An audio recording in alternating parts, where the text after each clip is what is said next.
Live from downtown Detroit, home of WDIV and Click on Detroit, Local 4 News at 6 starts now.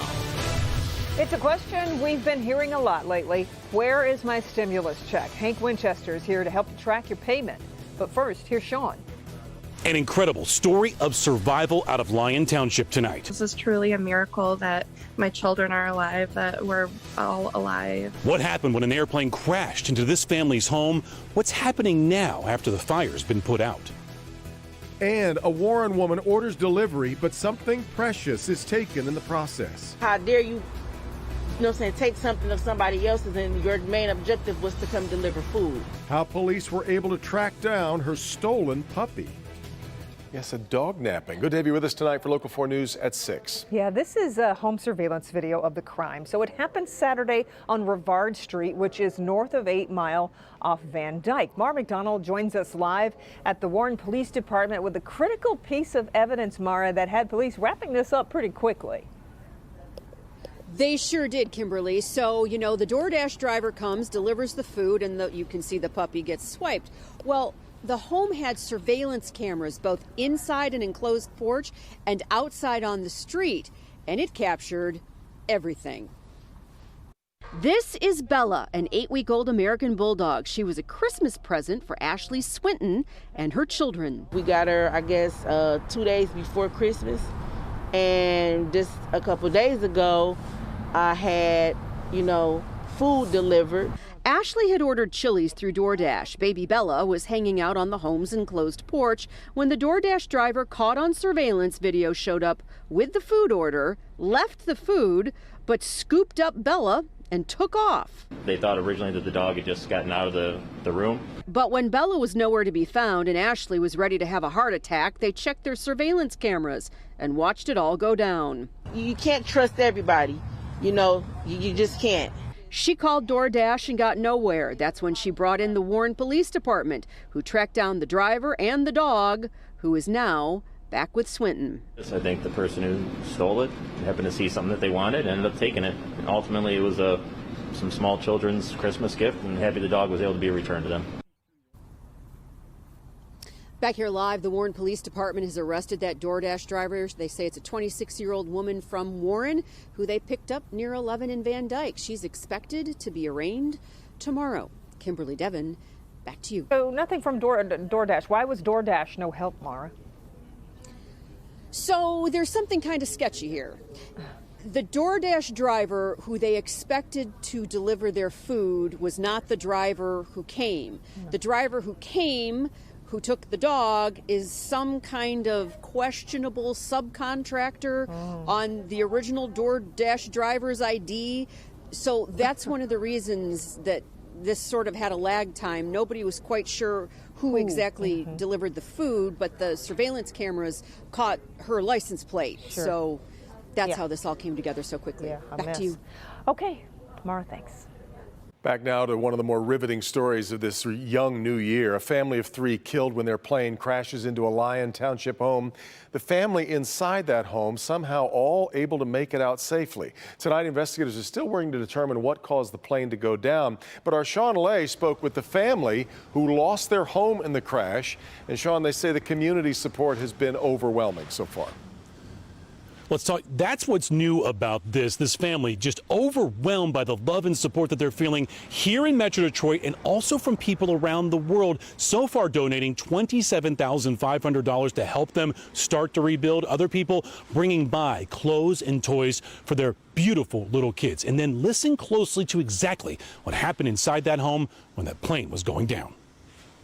I just cannot even begin to put the words together to thank everyone for everything they've sent, everything they've done, everybody's thoughts and prayers, and just thanking God for us, because this is truly a miracle that my children are alive, that we're all alive. Danielle Majova, her husband Pride, 4-year-old daughter Serafina, and 2-year-old son Nyasha were snuggling on their couch, starting Shrek 2 on TV at 3:40 Saturday afternoon. Danielle heard the engine of an airplane. It was loud, and I remember thinking to myself, like, that doesn't sound right. And then a second later, there was this giant boom.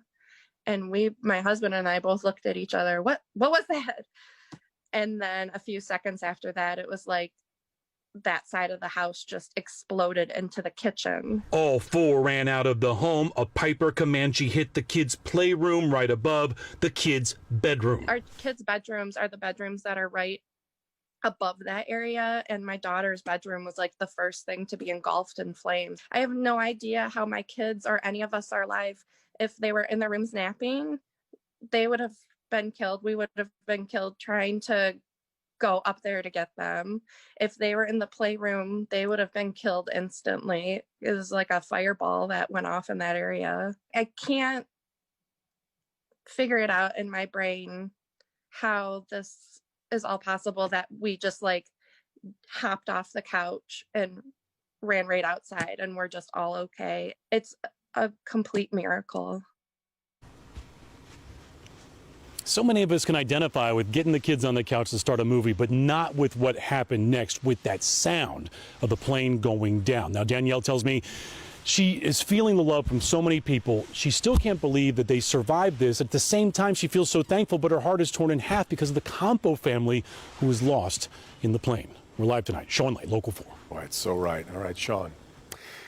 This Detroit man is accused of pushing a Troy police officer and running from a traffic stop. This happened last week near Big Beaver and DeQuinder. Police say 26-year-old Jalen Smith pushed an officer to the ground and ran off when the officer asked him to get out of his car. The officer ran after Smith, could not catch up with him. Other officers who responded, though, did take Smith into custody, and he is charged with resisting and obstructing an officer and driving with a suspended license. At last count, the University of Michigan has vaccinated just over 12,000 of its healthcare workers. One of the first to get the shot was an infectious disease doctor who just got her second dose yesterday. We caught up with her at home this afternoon to see how she's feeling today. Good, awesome. On December 14th, Dr. Payal Patel was among the first 5 at Michigan Medicine to get the Pfizer vaccine. 3 weeks later, she got her second shot. Both times I had a little bit of arm pain right where I got the vaccine. But I thought maybe it might be worse this time, but so far I felt pretty good. She says some of her colleagues have felt tired or experienced more arm pain, but the overall feeling is excitement and optimism. There's been a lot of people sharing on social media their pictures of getting their vaccine, which I think is really a good thing because I think the public needs to know that people are excited about this vaccine. People are doing well after they get it, so that we can see more and more people kind of sharing the optimism about the vaccine. I'm hoping that that will get more people vaccinated. She encourages people to do their homework on the vaccines. Even though the mRNA vaccines are new, the technology has been there for a while. And you have to welcome new technology. We want new technology, both in infectious disease and vaccines. Dr. Patel says vaccinating healthcare workers is just the beginning. I really do believe that it's hopefully going to be a better year if we can get as many people vaccinated as possible. And Dr. Patel says she will continue to wear a mask, social distance, and continue all of her other precautions until the rest of us can get vaccinated. She also said when it's an easy day, the day after getting the shot, just in case you need to recover. I remember Dr. Marie George telling us about just how much it hurt his arm alone, just the pain of the shot itself. Yeah. Well, let's take a look at the coronavirus case numbers where they stand this evening. Here in Michigan, 2,291 new cases confirmed over the last 24 hours. 189 more deaths have been reported in the state. In the United States, more than 356,000 Americans have died from COVID-19. And we're also getting new data on vaccinations in our state. As of today, 520,150 doses have been delivered, with 140,245 of those going into arms all across the state.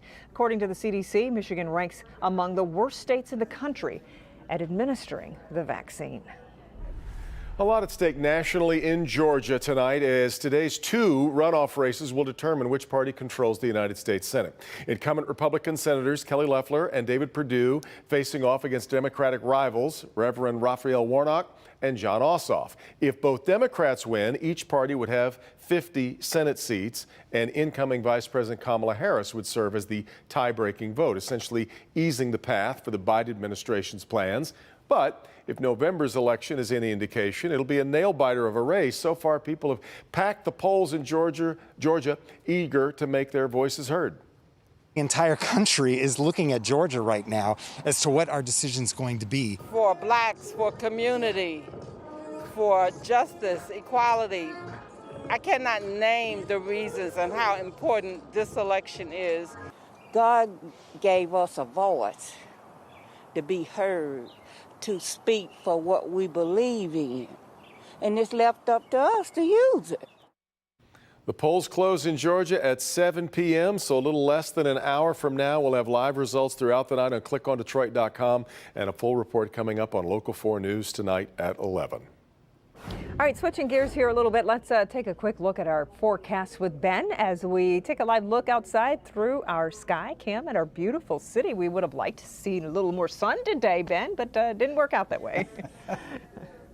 It's about the brightest that we've seen all day, Kim, with the lights on. But you're right. The sunshine would be nice, and we will be getting it later in the forecast. But it looks like we got at least another cloudy day tomorrow. The good thing is we are getting rid of the snow that's out there right now. Storm Tracker 4 shows those snow showers have really started to evaporate now that the trough is left and the sun has gone down. Everything that was sort of providing the lift for those snow showers is now gone, and we should remain dry the rest of the night. Current temperatures really not going to move a whole lot even tonight, sliding only to the upper 20s for lows, and we'll be right back to the mid 30s for high temperatures tomorrow. So the weather impacts over the next 4 days. I'm not selling a lot of good television here, but they are going to be low all the way through Saturday. The big question is, where are temperatures going to go? And we'll check that out for you coming up in just a few minutes. Kim? Okay, Ben. If you're wondering where your stimulus money is, you're not alone. Here's consumer investigator Hank Winchester with how to track your check. Hank. I've heard from so many of you wondering when you're going to get your stimulus check. Well, now the IRS is making it easy for you to track your payment. In fact, take a look. If you go to the official IRS website and you enter some personal information like your name, your address, your social security number, the IRS will then track your check for you and let you know when you can expect to receive it. Now understand, if you're getting this payment electronically, you'll get it much quicker than those who are getting a physical check in the mail, and that's mainly because of some delays that we're still dealing with the Postal Service. Also, make sure that you are going to the official IRS website. To make sure you're doing that, I'm going to put a link for you right on the Help Me Hank page at clickondetroit.com. I'm Hank Winchester. Help me, Hank. All right, Hank, still to come, General Motors releases its final 2020 sales report. Things looking up for 2021. We'll have that coming up, but first here's Rod. You'll recognize it. It's one of those storied old Motown legacy names. I'm very concerned that they will eliminate the brand. The families left behind, wanting the history to remain, are concerned about how the automotive industry is changing. We'll have the story.